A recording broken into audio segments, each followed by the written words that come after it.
സദസ്സിന് എൻ്റെ വിനീതമായ നമസ്കാരം. ഹെലൻ കെല്ലറിൻ്റെ 144-ാം ജന്മദിനത്തോടനുബന്ധിച്ച് കഠിനാധ്വാനവും ആത്മവിശ്വാസവും കൊണ്ട് സ്വന്തം വൈകല്യങ്ങളെ തോൽപ്പിച്ച ഹെലൻ ആഡംസ് കെല്ലറിനെ കുറിച്ചാണ് ഞാനിന്ന് പറയുന്നത്. 19 മാസം മാത്രം പ്രായമുള്ളപ്പോൾ ഹെലൻ കെല്ലറിന് കാഴ്ചശക്തിയും കേൾവിശക്തിയും നഷ്ടപ്പെട്ടു. 19 മാസം വരെ നല്ല ആരോഗ്യവതിയായിരുന്നു ഹെലൻ. 1882 ഫെബ്രുവരിയിൽ മസ്തിഷ്ക ജ്വരം ബാധിച്ച് മരിച്ചു പോകുമെന്ന് ഡോക്ടർ വിധി എഴുതി. എങ്കിലും ശബ്ദവും വെളിച്ചവുമില്ലാത്ത ഒരു രണ്ടാം ജന്മം ഹെലന് ലഭിച്ചു. വാ എന്ന ശബ്ദം മാത്രമേ അവർക്കുണ്ടാക്കാൻ കഴിഞ്ഞിരുന്നുള്ളൂ. കുട്ടിക്കാലത്ത് താൻ മറ്റുള്ളവരിൽ നിന്നും വ്യത്യസ്തയാണെന്ന് ഹെലൻ അറിഞ്ഞിരുന്നില്ല. മറ്റുള്ളവർക്ക് വായ തുറന്ന് സംസാരിക്കുവാനുള്ള കഴിവുണ്ടെന്ന് മനസ്സിലാക്കിയപ്പോൾ അവർ അസ്വസ്ഥയാവുകയും കരഞ്ഞുകൊണ്ട് വീടിനുള്ളിലാകെ ഓടി നടക്കുകയും ചെയ്തു. വളരും തോറും ആശയവിനിമയം നടത്താനുള്ള ഹെലന്റെ ആഗ്രഹം വർദ്ധിച്ചു. പടുവികൃതിയായിരുന്ന ഹെലന്റെ സ്വഭാവം നന്നാക്കാൻ അവർക്ക് വിദ്യാഭ്യാസം നൽകാൻ അമ്മ തീരുമാനിച്ചു. 1887 ആനി സള്ളിവർ ഹെലൻ കെല്ലറിന്റെ അധ്യാപികയായി. ഒരു ദിവസം രാവിലെ ഒരു പാവയുമായി എത്തിയ ടീച്ചർ പാവ ഹെലൻ നൽകിയ ശേഷം അവരുടെ കയ്യിൽ വിരൽ കൊണ്ട് DOLL എന്നെഴുതി.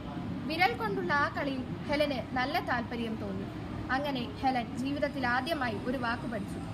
49 വർഷം നീണ്ടുനിന്ന ഗുരുശിഷ്യ ബന്ധത്തിന്റെ തുടക്കമായിരുന്നു അത്. ഒരു വർഷത്തെ പരിശീലനത്തിനൊടുവിൽ നിത്യജീവിതവുമായി ബന്ധപ്പെട്ട ഏതാണ്ട് എല്ലാ വസ്തുക്കളെക്കുറിച്ചും ഹെലൻ മനസ്സിലാക്കി. ബ്രെയിൽ ലിപി പഠിച്ചതോടെ ഇംഗ്ലീഷും ഫ്രഞ്ചും ഗണിതവുമെല്ലാം ഹെലൻ അനായാസം സ്വായത്തമായി. കാഴ്ചയില്ലെങ്കിലും പ്രൗഢമായി വസ്ത്രം ധരിക്കാൻ ഹെലൻ ശ്രദ്ധിച്ചിരുന്നു. ചെസ്സും ചീട്ടുകളിയും യാത്രയും വായനയുമെല്ലാം ഹെലൻ ഇഷ്ടപ്പെട്ടു. ഹെലന്റെ വാക്കുകൾ കേൾക്കാൻ എന്നും വലിയ ജനാവലി തന്നെ ഉണ്ടായിരുന്നു. The world I live in, light in my darkness, mysticism തുടങ്ങിയവയായിരുന്നു ഹെലൻ കെല്ലറിന്റെ പ്രധാന കൃതികൾ. 14-ാം വയസ്സിൽ കേംബ്രിഡ്ജിലുള്ള പെൺകുട്ടികൾക്കുള്ള സ്കൂളിൽ ചേർന്നു. 24-ാം വയസ്സിൽ ബിരുദവും നേടി. 1909 സോഷ്യലിസ്റ്റ് പാർട്ടിയിൽ അംഗമായി. 1915 വികലാംഗക്ഷേമത്തിനായി ഹെലൻ കെല്ലർ അന്താരാഷ്ട്ര സംഘടന രൂപീകരിച്ചു.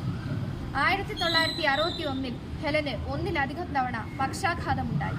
ഇതോടെ ആശയവിനിമയം നടത്താനുള്ള ഹെലന്റെ കഴിവ് നശിച്ചു. പൂർണ്ണമായും ഒറ്റയ്ക്കായ ഹെലൻ കെല്ലർ എന്ന മഹത് വനിത 1987 ജൂൺ 1 87-ാം വയസ്സിൽ അന്തരിച്ചു.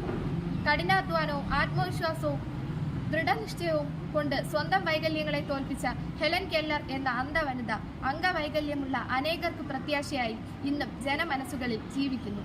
നന്ദി, നമസ്കാരം.